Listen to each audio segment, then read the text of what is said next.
Selamat datang di After Sound Review. Kali ini gue mau review ayam yang rada unik sih buat gue karena gue masih bingung sama brand ini sebenarnya. Bacanya gimana? Sebenarnya gue yakin baca Nice HCK tapi susah banget. Jadi gue pertama kali baca Nichechk. Gak enak banget. Lalu kalau misalnya yang lucu itu di luar negeri banyak yang baca ternyata Nice Check. Jadi buat gue berhubung itu lebih enak ngomongnya Nice Check aja ya. Di tangan gue ini adalah Nice Check X49. Sebelumnya thank you dulu untuk Bro Tommy yang udah pinjemin ayam ini ke gue, jadi gue bisa review dengan jujur. Dan harga dari Nice Check X49 ini adalah sekitar 200 ribuan dan dia menggunakan single balance armature presisinya. Oke, seperti biasa langsung aja kita bahas dari build, fit, suara, dan juga perbandingannya. Mulai dari buildnya sendiri, ini housingnya jelas metal dan terasa kuat ya. Lihat nih, bagian nozzle-nya pun juga tuh tebel, ada metallic filter begitu. Overall kuat, tapi kabelnya ini rada angled begini ya. Jadi dia nggak lurus ke bawah, tapi dia ada sedikit bengkok ke samping dulu, sedikit gini, baru ke bawah gini. Gua nggak tahu ini dari sananya apa bukan, tapi ini ada kayak ring gitu penanda ini kiri. Kelihatan sih sebenarnya juga ini left, ini right, cuma lebih gampang dengan adanya ring kecil begini.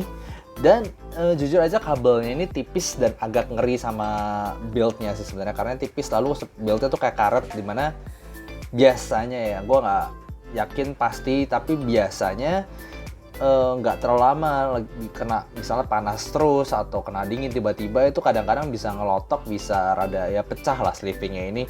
Jadi jujur aja buat gue kabelnya tidak terlalu meyakinkan karena rasanya tuh karet banget, ini springy banget, twing-twing gitu ya. Jadi overall build-nya itu tidak terlalu bagus di bagian kabelnya aja. Tapi kalau housing sih no problem, mau jelas dia besi begini.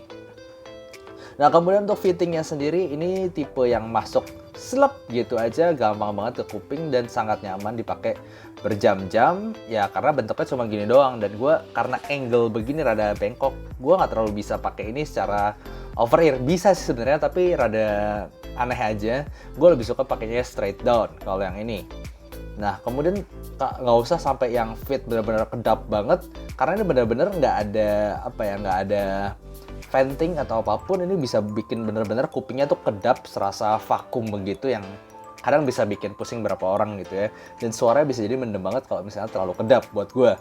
Nah oke, jadi regular fit aja cukup. Dan yang gue pakai kali ini adalah Vio BTR5, X-Duo X10 dan juga XDSD sebagai source gue, dan ini adalah lagu-lagu yang gue pakai.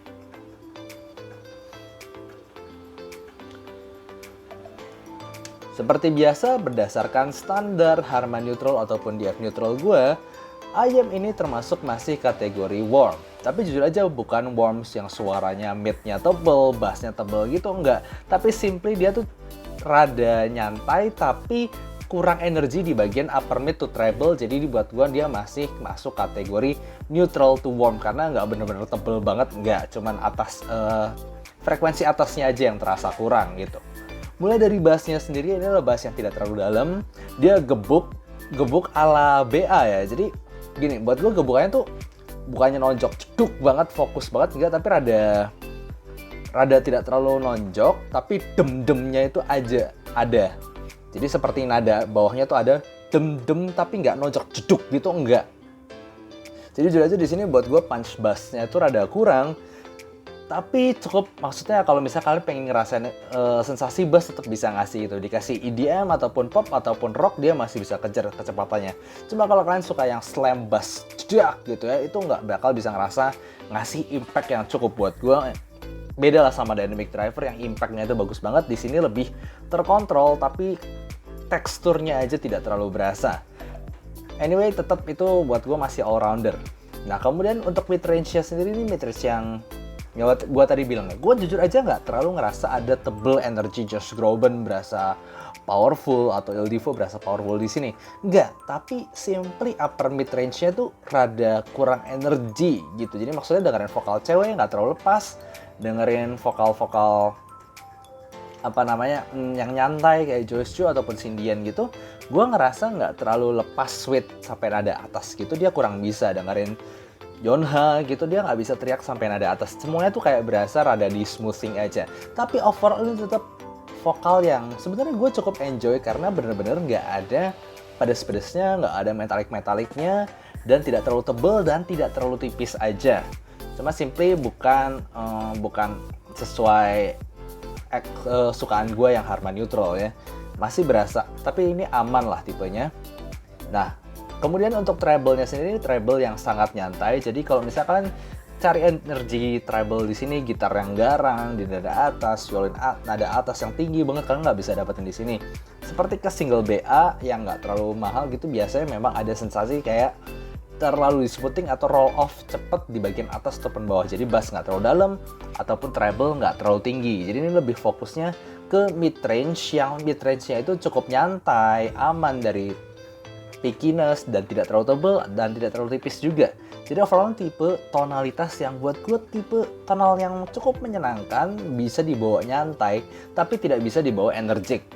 Buat gitu. Dan jujur aja buat gue di harganya ini gue suka banget untuk tonal yang begini, karena gue bisa pakai suara yang begini lama-lama di kuping gue tanpa pusing sama sekali.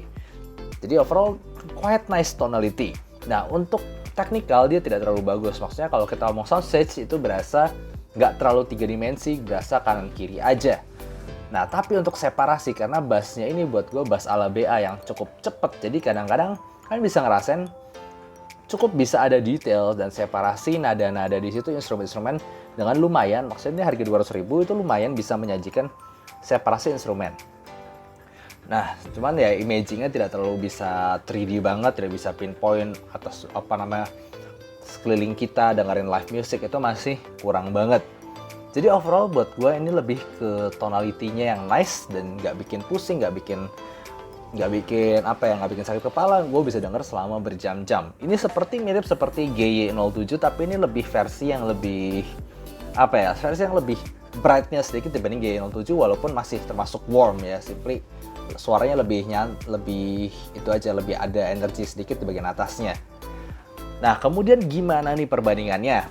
Sayangnya gue nggak ada punya GY07 di sini, tapi buat gue GY07 lebih warm lagi. Dua-duanya sama-sama smooth, sama-sama bisa ngasih suara yang nyantai, nggak ada pusing-pusingnya.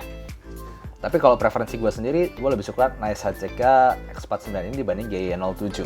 Tapi itu balik lagi ke preferensi kalian. Nah, kemudian untuk dibanding dengan ZSTX, nah ini jauh banget. Dimana ZSTX di sini berasa walaupun lebih tebal suaranya, tapi nggak se-smooth X49 ini. Di sini lebih kasar, lebih tebal, pokoknya lebih energik, lebih bikin kepala sakit lah kalau buat gue ngomong kasarnya ya. Tapi kalau kalian yang suka bass gede, tebal, bass head, ya ZSTX saja. Tapi simply buat gue ZSTX bassnya terlalu gede dan bagian atasnya pun tidak terlalu smooth gitu. Kalau di sini berasa semuanya dari atas sampai bawah smooth, tapi mungkin bisa buat beberapa orang boring karena nggak terlalu ada energi treble ataupun bass.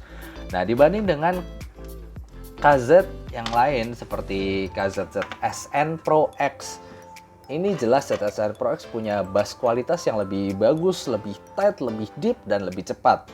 Tapi mid range to treble-nya jauh lebih kasar dan tipis. Di sini lebih nyantai dan lebih aman buat denger lama-lama. Buat gue ZSN Pro X ini lebih detail, yes. Lebih separasi lebih bagus, yes. Tapi simply suaranya ini sangat agresif untuk mid range to treble-nya. Jadi buat gue yang suka suara yang di F neutral ataupun harmony neutral, ini simply terlalu pusing lah buat kepala gue. Nah, kalau dibandingin KZ EDX, nah ini EDX juga punya energi V-shape dan katanya dia bisa kasih energi yang lebih all-rounder. Kalau kalian suka bass dan juga suka treble, ini bisa kasih, tapi vokalnya jelas lebih mundur dan juga lebih kasar di saat yang bersamaan. Jadi intinya buat gue, Nice Check X49 ini unexpectedly very good di harganya. Kalau kalian pengen suara yang nggak pusing-pusing, bisa dengerin lama, bass nggak terlalu gede, treble nggak terlalu gede, tapi sensasi bass and treble-nya masih ada sedikit, dan juga mid range yang sangat aman dari banyak sibilance. Jadi benar-benar aman banget. Ini gue nggak denger sibilance sama sekali. Gue dengerin vokal, gue dengerin lagu rock, gue dengerin lagu pop, itu semuanya berasa aman di sini dan cukup natural. Cuma sayang buat gue rada kurang energi di upper mid aja untuk vokal cewek biar lebih lepas. Tapi hey, itu berdasarkan standar gue sendiri yang selalu pakai harmony neutral dan DF neutral ya. Jadi gitu aja untuk kali ini. Buat gue X49 ini unexpectedly gue suka banget. Maksudnya gue lebih suka suara yang neutral-ish dibanding yang V-shape ataupun terlalu bright ataupun terlalu warm. Dan ini bisa dapetin nice spot di harganya di 200.000 aja. Jadi gitu aja untuk review kali ini, semoga kalian suka dan see you next time. Bye bye.